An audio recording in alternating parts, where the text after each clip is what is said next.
Hey, everybody, welcome back to my messy office where we're redoing this bathroom. And so we have these boxes and this half toilet getting ready to be installed, hopefully tomorrow. Today, we're talking with my good friend Jaron. He is a choir director. He's worked at a few different schools here in Utah, and it's really fun to hear about his career, especially because when I was in high school, my favorite teacher was the band director, my music teacher. It's really fun to hear about doing that as a career. I hope you enjoy the conversation. As always, I hope you subscribe and share this with all of your career curious friends.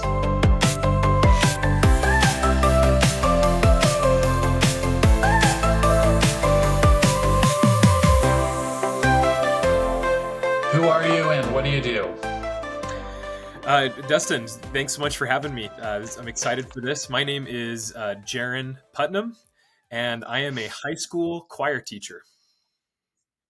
Awesome. Okay. This is one of the interviews that I've been the most excited about because in high school, my favorite thing was band, and my band I'll forgive you for director. that. I'll Sorry. give you a pass for that. Oh, Band. well, okay. I I'm just only sang at church, right? Now I don't have a lot of opportunity to play the trumpet, and so I'm singing more than I'm playing.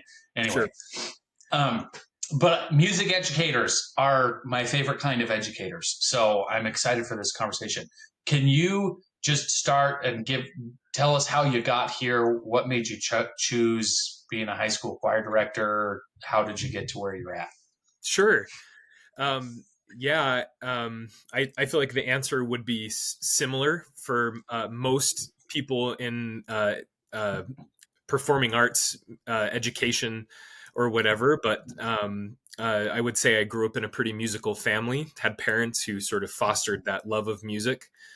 One of my first memories as just a human being is singing four-part harmony with like my brothers and sisters, which was really cool. And I think something that not a lot of people get the chance to do. And so I think just from very very early on, that was a part of just what was happening in our family. So I took piano lessons. All of my siblings, so there's five of us in my family. We can all play the piano at least, okay. Some of us have taken Mm-hmm. it further than others. And then the other thing that sort of ended up happening is we all played instruments in high school. So I was involved in the choir program, but I also played the violin. So I would just say music played a big role in my life growing up.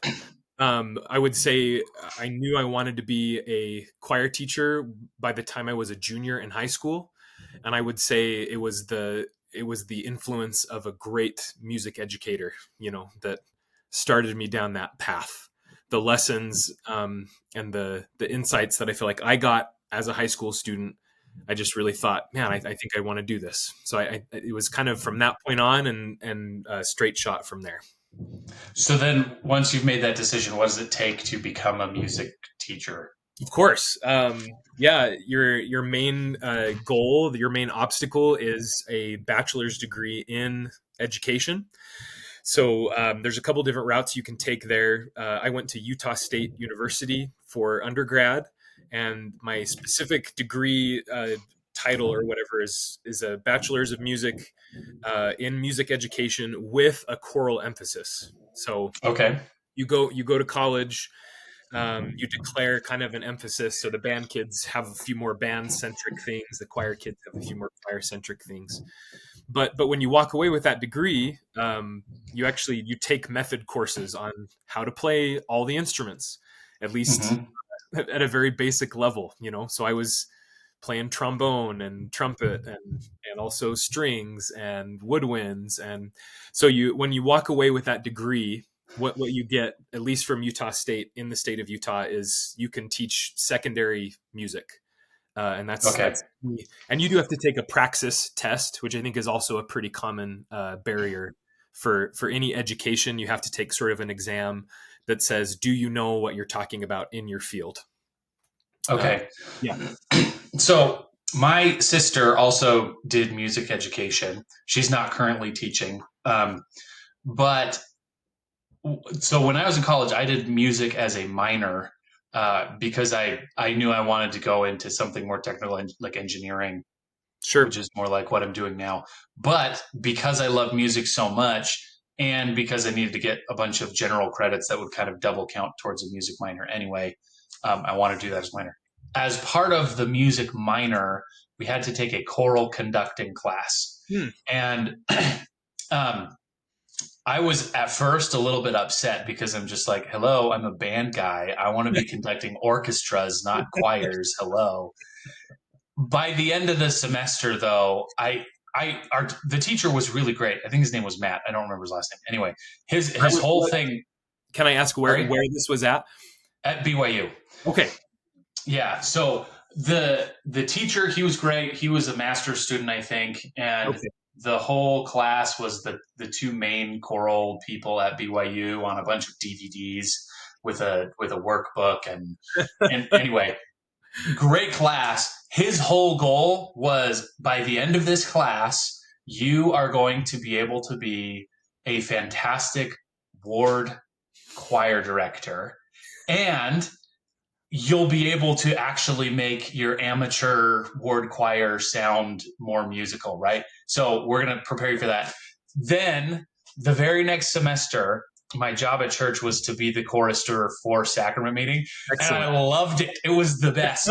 And there was one Sunday when the guy playing the piano who wasn't normally playing the piano in church, he was one of the pianists for one of the BYU choirs.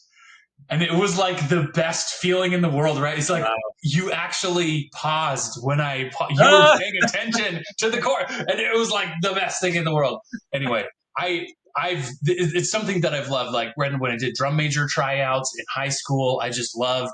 I got to conduct the band once for the national anthem, and that was kind of the audition. And it's just like the best feeling in the world. Do you feel that way? Do you get to feel that way even if it's high school? Absolutely. 100%. And it depends on the program and it depends on where you're teaching, but if you can build up your program and have a good solid program, those high schoolers, man, they'll surprise you with their intuitiveness and their intelligence and the type of music making that can happen. And I just want to add one more thing on what you were saying. I'm trying to remember who said it, and I'm not going to try and attribute the quote to anyone because I don't remember. But as you were talking, this quote just came back into my brain. Something from undergrad. It's that choral singing is the ultimate amateur art form, meaning, um, like one of the great parts about my job is I can recruit from current high school students. You know, the band teacher has a little harder time with that because you kind of Uh, you have to get caught on early on the earlier end, seventh grade, and have a few years of skills and build from there. But what I love so much about choral singing in particular, and once again, nothing against any of the other art forms or any discipline, but I love that you can kind of take those sort of that raw skill, or you can shape uh-huh. it a little more, or you can train it up a little bit quicker. So I love I never thought about it that way, but that is, I mean, that seems exactly right, right? You can show up in high school having no musical experience and still be able to develop it and kind of figure it out as you go. And if you're in band, you got to at least know how the instrument works before you can be in band, right? sure I the love that. fingerings and the embouchure and one of my great one of the things I'm most grateful for is my interaction with Craig Jessup up at Utah State University. I don't know if you recognize that name. Uh huh. Yeah. For your audience, he was the director of the Tabernacle Choir for a number of years. Left that position, and then Mac Wilberg, who's currently in the position, is the lead. But Craig Jessup was just one before Mac Wilberg. Uh huh. He ended up at Utah State. He was the dean of the school, and now he's running the master's program for choral conducting. But he had this incredible community choir. It was kind of given the nickname the Motab of the North because I of like it. Craig's, and he Yeah. just showed up in the valley, and all of a sudden there was 400 people just ready to sing for him. Uh And huh. I got to go sing. He would reach out sometime. Hey, I need another tenor. Can you come help us out or whatever? But like, you just see even past high school, right? Because that's another thing. I feel like your opportunities to do certain things after high school or college get really really tricky. Yep. Um, but if you can have that right person in place, I just what one of the great joys of singing in that group was seeing this diverse range of peoples and skill sets, but all aligned with that like brilliant common purpose of just like making music together, which is just really cool. So Yeah, and it's such a great feeling too. I've been in a community band since we've lived here, a couple actually. But one for a while was a bit of a drive, and so I stopped going to that one. And then the next one, um, a retired high school band director got together with some of his students and was like, "Let's start a community band," and it's actually pretty high talent. But then we had a baby, and I wasn't going to go to rehearsals right after having a baby, and I haven't been back yet. Maybe, and I mean, now we're remodeling bathrooms and stuff, so sure. maybe I'll get back there. Um, so okay, this has been fun already. I love making music together with people. It's just so great to be able to do that. Let's talk about the job part of your job now, because not only are you making great music with talented young people, but also you're a high school teacher. And so, talk to me about that part of the job. Right? Is it are the people in choir mostly there because they want to be there? Do you have to deal with a lot of punks? I mean, how does that all work? Sure, absolutely. I've got a couple things I'd like to say about this, if that's all right. Let's talk about the type of student who will sign up for my class. I do often I mention that a lot in talking with people about education. One of the things that I am grateful for being a choir teacher is that to be in my class, most of my classes, you have to sign up for it, right? Like Uh, you kind of have get to to make choose a choice. it. Yeah, Yeah. yeah. And so I would say if I were to give a percentage, um, man, I don't know, 85, 90% of the students that I work with are just the best. They're there because they want to be there. They're there because they enjoy singing. Um, and so from that side of things, that's a joy. I've talked to some other teachers in my building. I teach algebra 2, and that's my one subject, and everyone has to take it to graduate. And I think that percentage ends up equalizing a lot more, or maybe even being in the negative Yeah. of students who have to be in your room, and that poses its own sort of challenge. So the flip side, so that's a really big pro, right? Is I think my day to day working with students, most of the time they're just the best, and I love interacting with them. I would say maybe the con or the flip side of being in my position or being the high school choir teacher is I think I've got a lot more hats that I have to wear. Uh, Hmm. so I'm the teacher, right? I got to do all the teachery things. I've got to have good classroom management skills and keep the class moving forward. I'm not just teaching one lesson plan a day. I actually every single class that I teach is a different ensemble, a different curriculum, a different goal. So in terms of planning and having big picture for all of those situations, that gets more vastly more complicated really really quick. um, I have to have the role or the hat of like producer. I'm Uh-huh. coming up with dates for our concerts, and I'm preparing the programs, and I'm keeping track of all the money that's coming through the program because I'm a steward of that money. So we're going to Disneyland in the spring, and so I've got to make sure I've got all the paperwork signed, and I'm reaching Yep. these 10 students, and I'm trying to finalize documents, and so it's a lot of hats. And then I would say the other thing is there's a little bit more of a time commitment than Yeah. maybe I don't know. I think a lot of teachers maybe take some work home and end up having to grade, but I've got concerts to show up for, or a community will reach out and say, hey, can you come sing the national anthem at our sporting event or whatever. You're the teacher, you're the producer, you are the The, the treasurer. You accountant, the treasurer, my own secretary. right. How many students are you with right now? How big is your high school? So we're a 4A high school, and by the way, I Okay. teach at Jordan High School. Go Beat Diggers! That's our mascot, or the Beat Diggers. And Nice. our claim to fame is we're one of the oldest like high schools in the state that's Okay. continued been running. I think since like 1907. and Wow, it's on cool. campus, but there's a lot of heritage and history, and I'm wearing my Beat Digger, my Jordan Nice. here tonight for this on purpose. But um, I lost it for a second. Oh, how many students? Yeah, it's a Yeah, 4A your school. students, the whole high school, whatever. Yeah. Yeah, 4A school. Yeah, I'll give you an overview of my program. So Yeah. I am fortunate. I think these days, especially, and maybe something we can veer off into and talk to at some point in the conversation is the changing roles of extracurricular activities in high schools. And I think the Hmm. trend is going that there's more options. And so the one sort of scary trend, I think you look across numbers at the state, and a lot of performing arts teachers are a little worried about their enrollment. It's maybe on the downward trend, which is not a great thing. But at Jordan High School, we have a really healthy choir program. We've got multiple layers of singing choirs. We've got a non-audition concert choir that sits about 25 to 30 usually. Uh, Okay. then we've got our auditioned. We have an a cappella like tenor bass choir, and then an a cappella treble choir. That's my a cappella tenor bass choir has 30 on average, Okay. and my a cappella treble choir has like 60, which Uh-huh. is another common trend is trying to have equal numbers of Right. lower voices and higher voices is sometimes a trick, but that those ensembles end up performing separately and together. So we'll take Okay. big festivals and they'll learn mixed choir rep and they'll sing their own set separately of tenor bass and soprano alto. And then we also have our top group, which is called a madrigal choir. That's a pretty common name designation for like the chamber choir or the top group.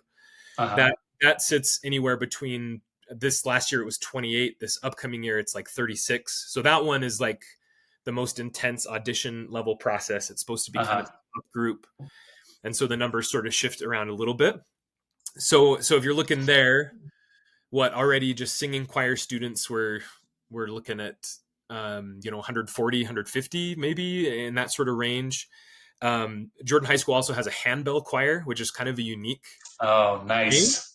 and it's kind of a Utah thing, and Yep. a really really neat ensemble to direct. That is a pretty small class. That usually I only have like 9 to 12 students in that class. Okay. And those are my performing ensembles, and then my course load beyond that, I teach a music appreciation class.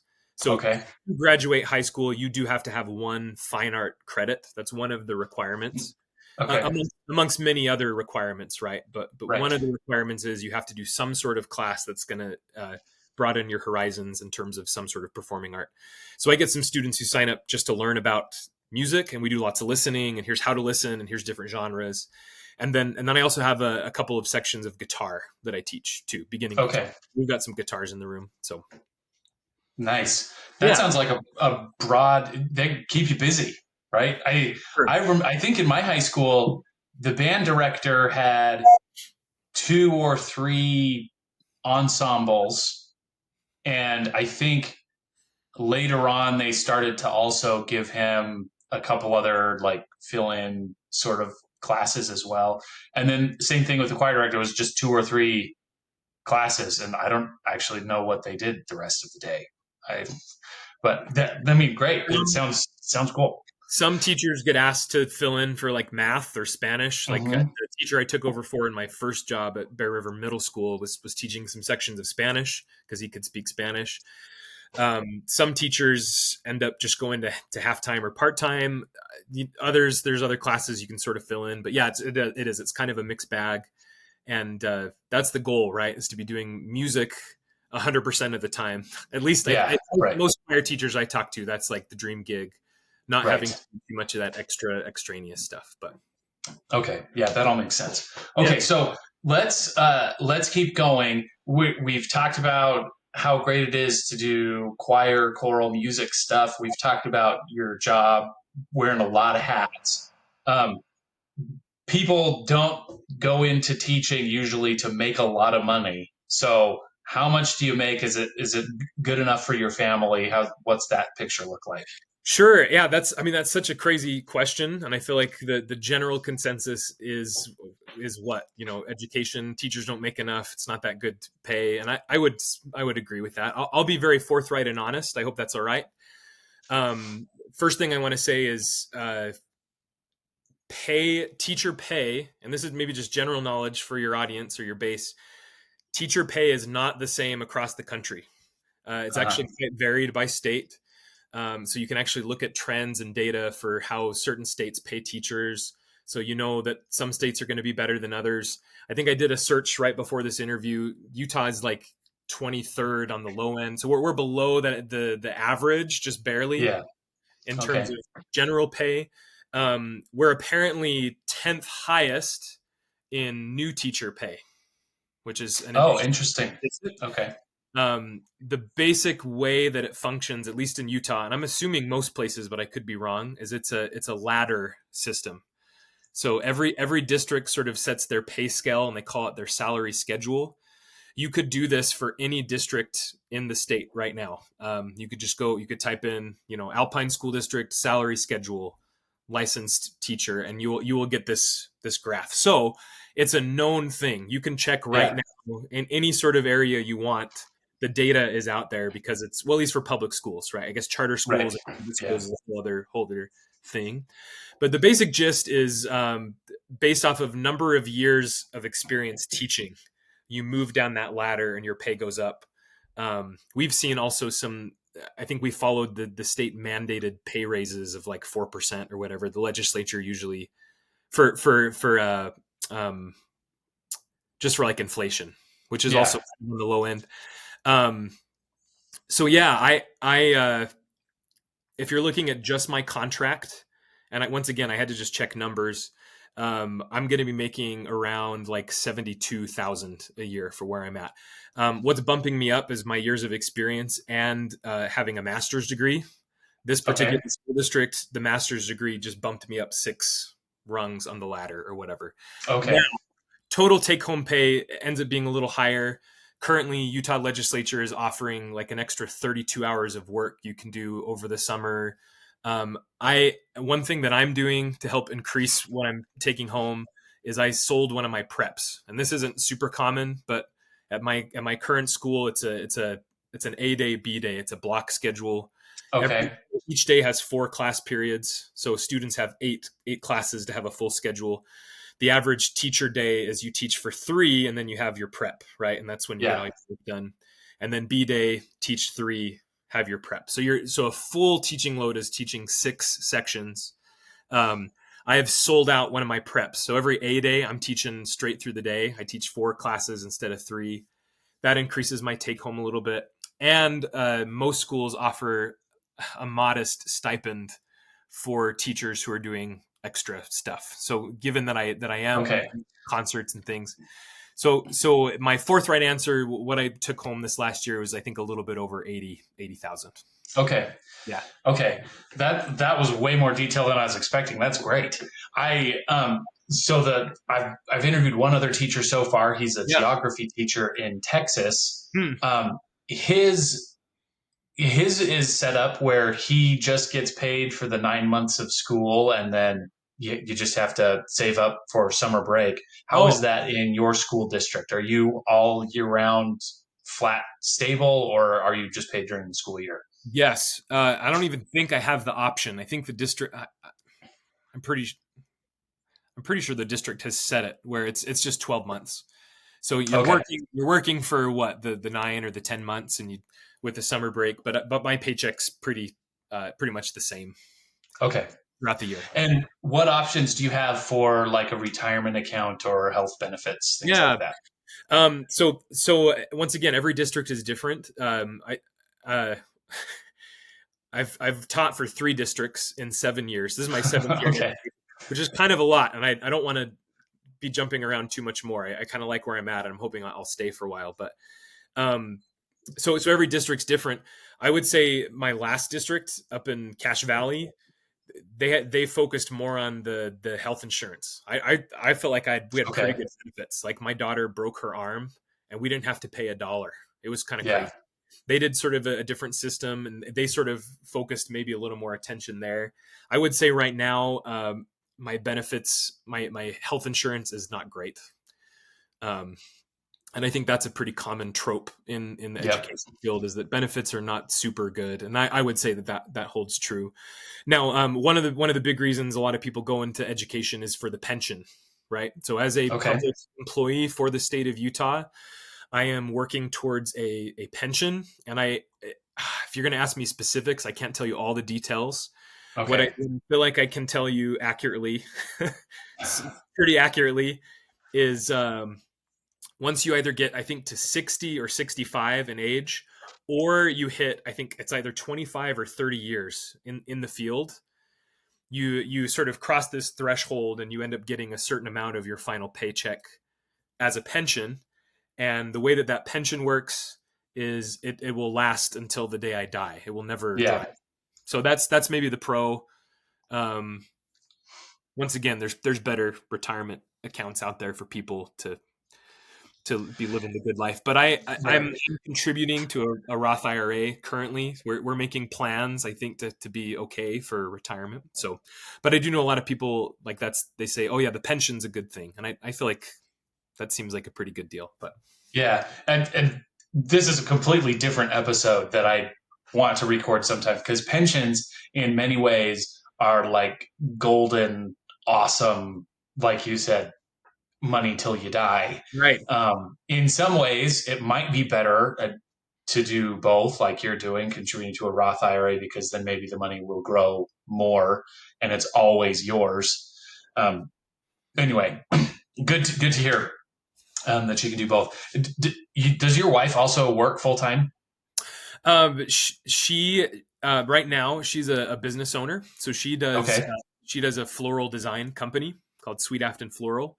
Uh, Okay. and yeah, going back to your question, I would say that living on just my income would be hard in today's. Okay. So she I if you asked her about it, she's very career driven and wants to have a career, wants to be working.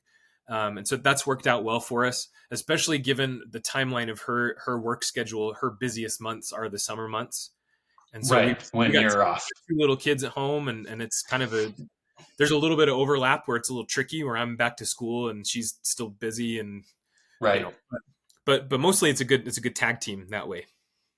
So Great. Yeah. that's I kind always of like to. our sort of thing we've arrived at. I know lots of teachers go find summer work to up that amount and make ends meet. And I think that's probably what I would be doing if my wife wasn't career focused and wanting to do that side. Yeah. So I would say Right. that. I Go ahead. always love to hear how people make it work, right? Because you can make it work however you decide to make it work. Anyway, it's just interesting to hear how everybody does that. Um, okay, now, excuse me, I'm still getting over a cold. Um, is there anything else you want to tell us about your job, or something that we missed that you think we should be talking about? Anybody, maybe general advice, people who are looking into music education, maybe kids who just want to join choir. What advice do you have? What Yeah. else should we be talking about?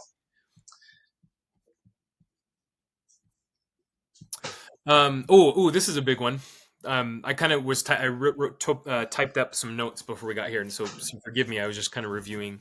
I would love to talk for a minute about the concept of burning out as a teacher, Oh, great. Yeah. because I think it's something that gets brought up in our field a lot, um, uh, especially in performing arts, but not just performing arts. I feel like I hear this just in general. It can be a pretty high stress job. There's a lot that's asked of you. The pay doesn't reflect maybe your skill set or what you're doing. Um, and so I don't know. I feel like every May I get to the month of May and the posts start coming up on social media. The teachers just like, I don't know if I'm going to make it, or I'm feeling extra Yeah. burnout out this year, or I really think it's a big thing. It's really easy in this job to take it too far, to bring work home with you too much, or to be so driven to be the best that you just slave at the school all the time and you're never coming home. Um, so this has been my compromise, and this is something I wanted to mention. This is like a couple of years now. Um, we wanted to be closer to Salt Lake. It was gonna be way better for my wife's business. We were sort of looking for a change anyway. We'd been up in Cache Valley for forever, going to school and then living and then working. So I'd had one of those years. I was the music director of a children's community choir on top of being Okay. a full time high school teacher.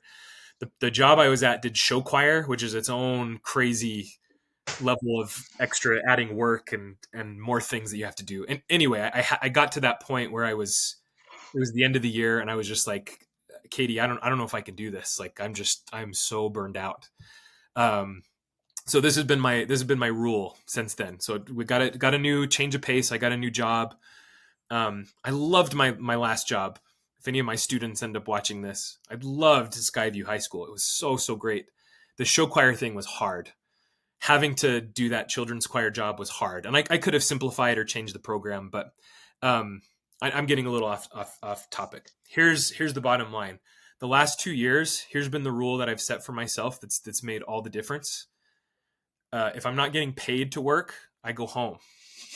Yeah. And I know that's such a dumb, simple thing to say, but like the my primary directive at the school is when I'm at the school, I'm working hard for the students, I'm doing everything that I can. But if I can go home at the end of contract time, I don't care where I'm at. I don't care if I'm in the middle of like some big thing that kind of is like a looming deadline. I will just close my laptop and I'll go home. And it's been my goal to not bring work home as little as possible. It's made my day to day a little more stressful, right? Because I maybe have more deadlines looming over my head. But Right. my operating directive has been like, I'm not getting paid for all that extra time I'm bringing work home and or staying at the school past hours. And so that's been my big thing is no matter what, if I can leave right when I can, I'm allowed to leave. I just do. I just leave, and I save the problems for the next day. And it's maybe stressed me out a couple of times a year, but man, it has made all the difference in terms of not feeling as burned out, being present with my own family, being involved in like raising my kids and just being around. So, um, any aspiring teachers out there listening to this, that would be some really big advice. Is you've got to fight for that work life balance, and it doesn't have to be my rule, but you've got to find that way to keep your life balanced, because I think it can be one of those jobs that sort of does become all consuming without a crazy high pay, you know. I would even say that's probably good advice for most careers. Oh yeah, If you're not getting paid, just go home. That's something that I've actually struggled with a couple of times in my career because I started out as an engineer for the Department of Defense, where they make you track your hours down to the tenth of an hour, wow, and you must have exactly 40 hours at the end of the week. And if it's not working hours, then it's your paid time off hours or whatever, right? okay, And that, on the one hand, was very nice because I never even thought about work when I was at home. I like was legally not allowed to, sure, right? sure, Um, but on the other hand, it was so stressful to me to have to track everything down to the tenth of an hour. And I mean, that came with good flexibility, right? They don't actually care what time you're working, stuff like that. sure, sure, Now I work from home and it's a true salaried job. And so sure, nobody is tracking my time at all. And so one of the biggest challenges with my job right now is exactly what you're talking about. Because I'm always at home, I'm either logged into work or I'm not. right, But sometimes if there's an analysis that has to like run overnight, I'm checking that right before I go to bed. And I can't entirely switch it off completely. But the trade-off there is that nobody's looking over my shoulder counting keystrokes or anything. And so if I finish early, then I'm gonna keep working on the bathroom or go right. out in the yard.